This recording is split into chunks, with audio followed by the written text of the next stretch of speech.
Hello and welcome to PCB Chat, where we talk with experts across the printed circuit design, manufacturing, and electronic supply chain fields. I'm Mike Buteau, president of the PCEA. Regular listeners will recognize today's guest. David Schild is executive director of the Printed Circuit Board Association of America. PCBAA was founded in 2021 to advance U.S. domestic production of PCBs and base materials. The organization is made up of corporate members of all sizes and includes fabricators, assemblers, and their suppliers. David, it's always a pleasure to have you here on PCB Chat. It's great to be here, Mike. Thank you. So much has happened since we last spoke in July. The big news this month is a couple of major investment announcements by your members, one in Michigan and one in New York.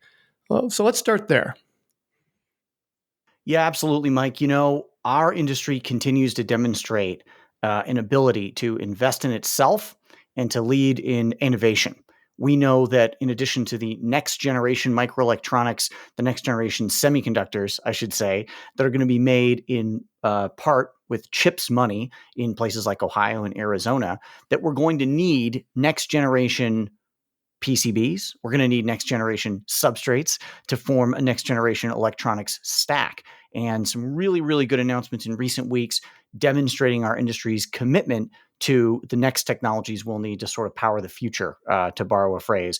And you mentioned a couple of them, right? First, in Calumet, Michigan, Calumet Electronics partnered with the Michigan Economic Development Corporation to expand their capacity in the field of organic substrates. It's going to mean millions of dollars, I think about $7 million in capital expenditures, 80 new jobs in the UP, and certainly a critical capability when you talk about organic substrates. Also, we see from TTM an announcement that in the state of New York, they're going to spend nearly $100 million to expand their Syracuse facility and the ability to produce ultra-high density interconnect PCBs, another next generation technology that we really critically need. And then finally, going back to our friends at Calumet, a really exciting announcement this week from the Defense Department that the Defense Production Act accounts, and we talked about the president invoking DPA, right, earlier this year, are going to contribute almost $40 million for defense-specific printed circuit boards that are going to be built at Calumet. And so what you see there is investment by the government, right? The Department of Defense, the state of Michigan, understanding that we have to build out the entire microelectronics stack. But you also see private sector commitment. You see these companies stepping up and saying, we will break ground, we will engage in greenfield initiatives, we will invest in next generation technology. And I think it demonstrates that the PCB and substrate industries in America are not sitting still. And this is great news. Now, of course, I have to caveat that with the statement that while this is a good first step, as the CHIPS Act was, this does not go far enough to reverse the slide and reverse the contraction that we've seen over the last 30 years. We used to have 2,200 board companies. Now we have something like 150. We used to have 30% of global market share. Now we have something like 4%. In order to reverse that slide and build truly resilient and secure supply chains, it's going to require government policy and government investment to the tune of billions of dollars. And while the millions we saw this week are a great first step, I still think we need things like the PCBs Act. I still think we need increases in funding for the Defense Production Act accounts and those appropriations. I think we need to see more tax incentives to buy American when it comes to microelectronics. So it is a good news story, but it's a yes and story. Okay, so a lot to unpack there. When we spoke last, industry had just sent a letter asking for $100 million in the next budget toward onshore PCB and IC substrates technology development. And they were specifically targeting the Defense Appropriations Subcommittee, if I remember right. And as you noted, the Calumet Award was in fact provided by the Defense Production Act. So can we say that that approach worked? I would say this. The DPA account has been used to a limited extent to support the industry. If you look at the amount of money that's allocated versus the expenditure, they don't match up.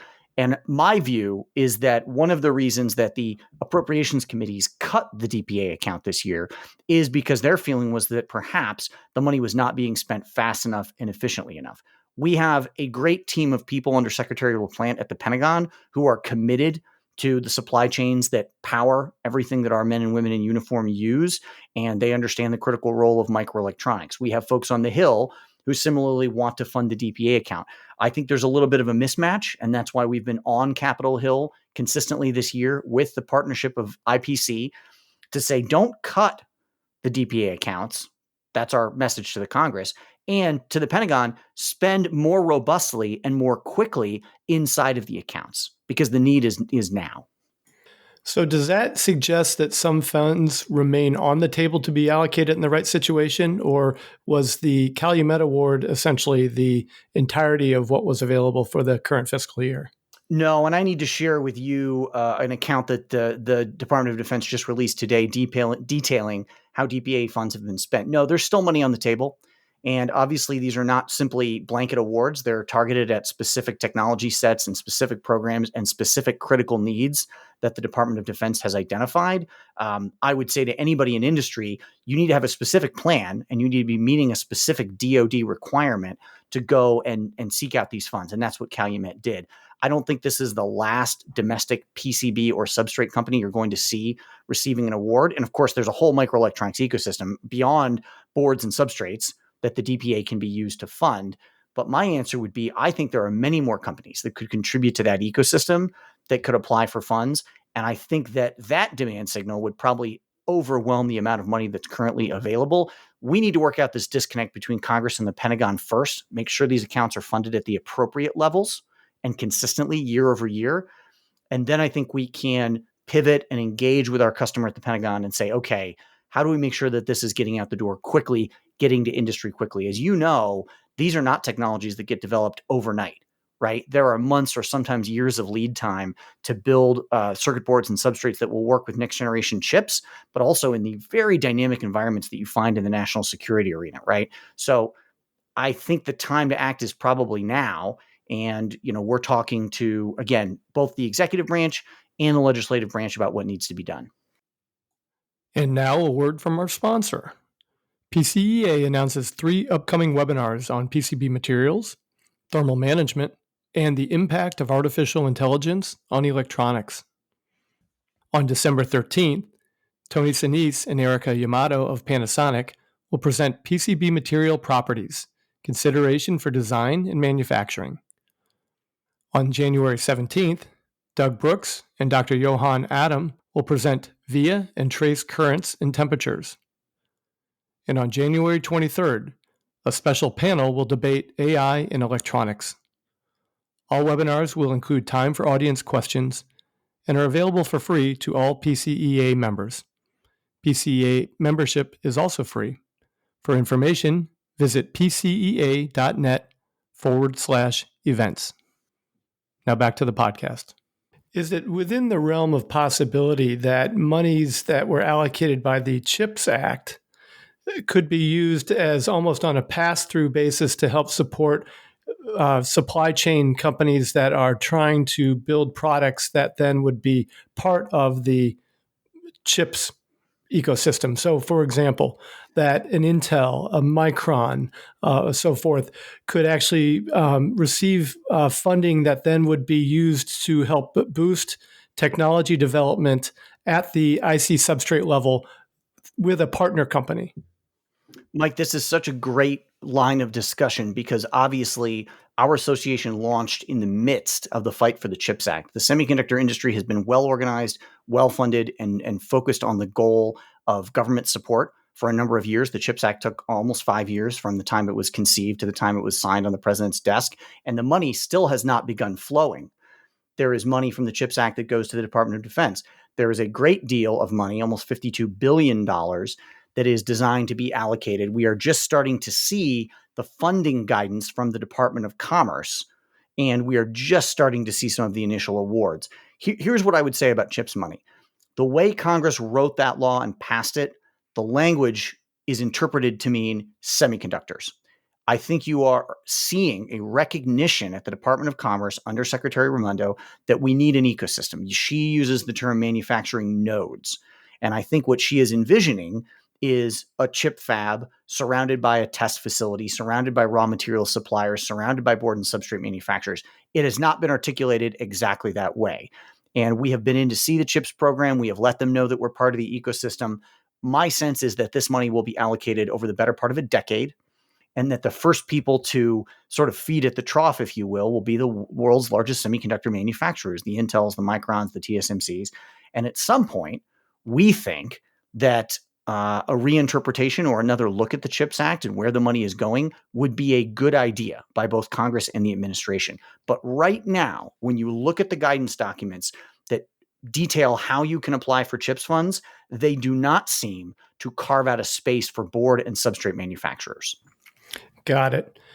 And now I should say there is an entity, or at least an attempt to establish an entity that's being driven by some longtime veterans of the PCB space, that is looking at developing the capacity and the capability to mostly prove out a process for doing high volume, tight lines and spaces product, and then transfer that knowledge to various US based board fabricators. Is that something, I know some of your members are involved, at least, peripherally in that effort. Is that something that PCBAA is getting involved in as well? I think you are referring to what the U.S. Partnership for Assured Electronics is working on, and the PCB Market Catalyst Program, the Defense Business Accelerator Program. A lot of leadership over there from Chris Peters, from Nathan Edwards, that team. It's not something that our advocacy association is primarily focused on. What we are trying to do is get legislative and policy remedies through the executive and legislative branches. I think you can think of US PAE more appropriately as a B2G organization that is bringing critical material suppliers and manufacturers directly to the Pentagon to facilitate arrangements. It's a good program. You see a lot of our members and a lot of IPC's members participating in it, but it is not the educate, advocate, legislate mission that we were formed to execute. So I think it's something worth investigating if you're one of your listeners and you're interested in doing business with the Department of Defense, but it is a little bit outside of our focus. Understand. Now, the TTM announcement in New York looks more like a partnership between the company and the state rather than the federal government. Is that a fair statement? And if so, does PCBAA get involved at the state level? We are primarily federally focused at the moment. My view is that eventually we are going to have to start getting the message out to the states. And I will tell you, we've talked with economic development corporations and even mayors all over the country about what increased manufacturing of PCBs and substrates would mean. You are seeing states move very quickly on the heels of the CHIPS Act. I mean, New York, Arizona, Texas, California, Ohio, these all come to mind. Illinois, when it comes to incentives. And the state of New York, the state of Michigan, they are partnering with some of our member companies to say, hey, how can we speed the process of construction? How can we help you with workforce issues? What incentives are available on the ground? Certainly that's what the MEDC, the Michigan Economic Development Corporation, did with Calumet. And yes, TTM and the state of New York have a very positive relationship. At present, the remedies we're looking for, the billions of dollars in direct funding and the tax credits, are being sought at the federal level. And the reason for that is because we want them to apply across the country to anybody within the, the contiguous borders of the United States who's doing this sort of work. And our 44 members come from all over the country. I think once we have run that process, and it's probably a process that will continue to run for many years, we will have to branch out and we will have to start thinking about state initiatives. And for now, again, I would tell any of your listeners, certainly look to the Department of Commerce and look to Congress and look to the federal government for support of American manufacturing, but don't sleep on what your state and local governments might be offering as well. Okay, so along those lines then, the Protecting Printed Circuit Boards and Substrates Act of 2023. Last I saw, HR 3249, which is the House number, was in committee and had, I believe, 7 co-sponsors.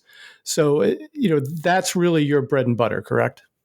Yeah, actually, I'm glad you brought this up. There's really 3 major policy initiatives that I think we're tracking, right?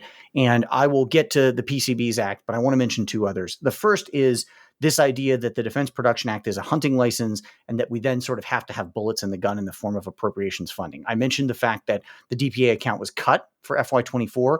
We are trying to get those cuts reversed, restored, and also have money added to the DPA account. We talked about how just in the last few weeks, you've seen almost $40 million flow into Calumet from that account. There's, I think, more that could be done. So that's one policy priority. The second would be the continued defense of provisions in the National Defense Authorization Act, or NDAA, that call on the Pentagon to look inside its commercial off-the-shelf supply chain, all of its COTS technologies, and say, where are microelectronics from restricted countries, countries that we do not want to do business with in the defense arena.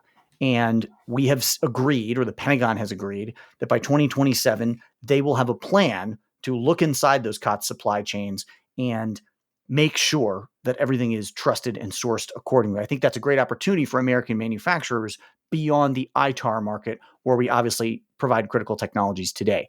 Because it's a 2027 implementation, Mike, we have to keep it sold. We have to play defense and make sure that is in every successive NDAA for the next several years. Finally, there's the Printed Circuit Boards and Substrates Act. Now, we have a House version of that bill championed by Congresswoman Anna Eshoo and Congressman Blake Moore, bipartisan support growing on both sides. We need a Senate companion. And I've spent a lot of the last few months going directly to the United States Senate and doing a lot of education. What are PCBs and substrates? Why do we depend on them? Why has this supply chain gotten a little fragile and a little thin? And what can we do to reverse it? So we need a similar bipartisan bill in the Senate. Most people probably don't realize there was a CHIPS bill in the House. There was a CHIPS bill in the Senate. They reconcile those differences in what's called the conference committee. It eventually goes to the president's desk. Legislation is a long road. We've gotten our House bill. We need our Senate bill. So that's really our third leg of the legislative stool, if you will. And any early indications as to who might be a co-sponsor on the Senate side? You know, I'm going to reveal that when we feel like we have commitments. I will say we've gotten very positive feedback from Democratic and Republican senators. Both sides of the aisle seem to understand this is a real issue related to economic security and national security. Nobody's ready to put their name on the bill quite yet, but I can tell you they're looking at the House legislation. They're looking at where their constituent interests lie, right? The states where we manufacture these technologies and have a vested interest. And I'm optimistic that very soon we will have a Senate companion bill, and we will move forward then to advance both in both chambers.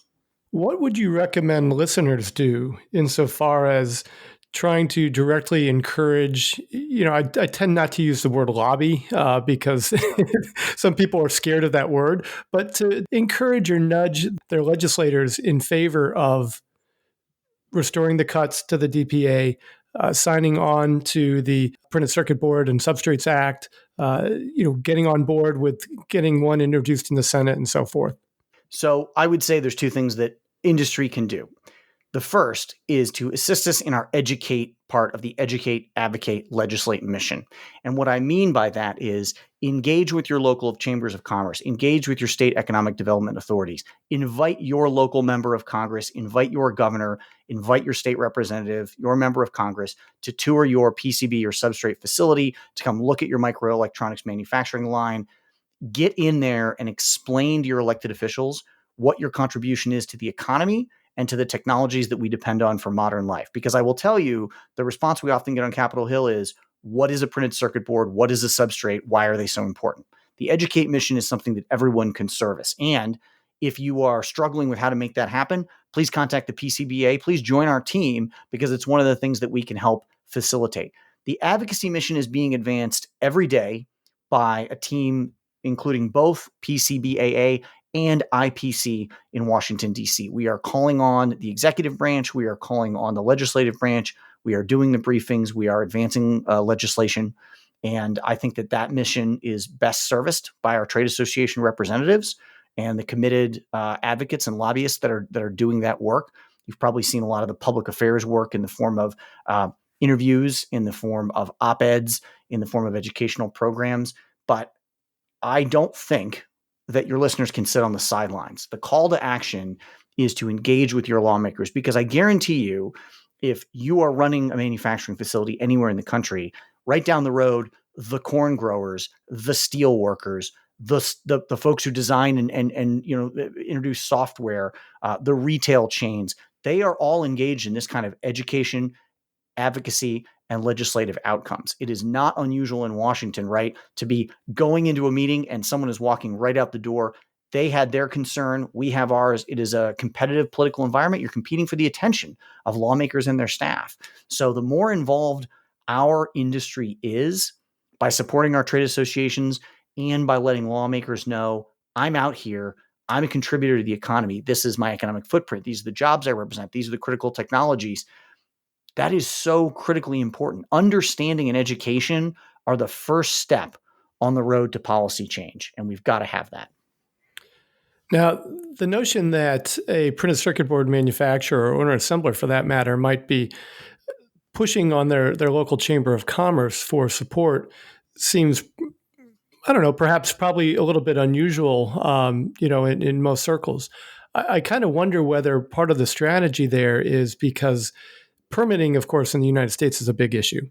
Mm-hmm. And for the last, 40 plus years, there really has been a lot of barriers put up, when it comes to printed circuit fabrication.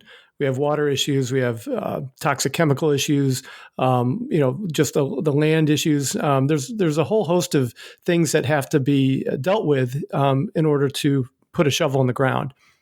I would say that it's been nice to see, in the last few years, Vicor, SEL, SpaceX have invested in what are essentially captive PCB operations. Green Source, Calumet, and TTM have opened or have announced new merchant plants. None of those companies are building in California, strikingly enough. But most of them are building in kind of out of the way places. They're not building in Massachusetts either, and which is where I'm at, except for Vicor. So is the idea here that the local chambers can help pave the way to understanding why these types of businesses are actually long-term good investments in a community, right? Manufacturing jobs tend to be long-range careers. And, so there's a lot when it comes to community stability that these types of businesses can offer. Am I out on a limb here, or is that part of the thinking? No, in fact, you are mirroring the sentiment that the Department of Commerce is expressing when it puts out these funding documents for the CHIPS Act. One of the things that you see, and these are 75-page documents, when you get into the language, is that when you apply for these federal funds, they want to see the partnerships, the agreements, the permitting process that you've already gone through with the state of Arizona, with the city of Chandler, for example, right? And the federal government is reflecting what you're saying, that simply having federal money, simply having federal tax incentives is not enough. You can have the funds to put up a building. You need the permit to put up the building. You need to have cleared regulatory approval. Now, the federal government can't do very much to relax the rules or speed the process at the state and local level, but I think there's a recognition that there is a partnership with state and local government and the federal government, right? The federal government providing the funding, the state and local governments in many cases providing either incentives or speeding through regulatory processes to get us where we need to go. The industry has faced for a long time challenges in that arena. And, I would say to state lawmakers, hey, federal money is now available. Look to your local communities and ask yourself if there could be a new Greenfield initiative, right? In the case of the state of New York, in the case of the state of Michigan, I think they've showed a lot of vision in expanding domestic capacity and in making it easier to do business. Not every state is going to take the same attitude, right? We certainly see this in any number of manufacturing sectors. It's more advantageous, it's easier to do business in certain states, and that's sort of a competitive environment that we're going to have to operate in. I think there are enough municipalities, enough localities, enough states that see the economic potential. They see careers in microelectronics manufacturing. They see jobs for college graduates with degrees like engineering, right? They see significant economic impact because everything in the modern world relies on microelectronics. It isn't just vacuum cleaners. It isn't just automobiles. It's electric vehicle chargers. It's windmills. It's solar panels. It's every satellite flying, off to space. Any community is going to look at this and go, yeah, there's a market. Absolutely. Why don't we make this here? This isn't the kind of manufacturing like, for example, textiles, where I think it's gone overseas and it's not coming back. We were the leader in this at one time, and I think we can be in a very strong position again. You mentioned earlier in the show that you have 44 members. That number jumped out at me. So that's gone up quite a bit since the last time we talked, I think. Yes, I'm really proud of the fact that both individuals and corporations are signing up and signing up aggressively. When we launched in 2021, we had 5 founding members. We've almost 10x'd our membership. My goal by our 3-year anniversary next year would be to be at 50 members and beyond. And we are talking every week to companies and individuals that are passionate about American manufacturing, passionate about microelectronics, about reshoring policy, making more of what we depend on here in the United States. And they're joining our effort all the time. So we are a big tent welcoming not just manufacturers, but critical materials suppliers and their partners in the value chain. And again, I'm talking to a diversity of folks all the time about what we're all about, what our mission is. We're still fairly new. We're still fairly young. But yes, many companies have seen the advantage of having a dedicated organization that educates, advocates, and pushes legislative change that simply didn't exist 4 years ago.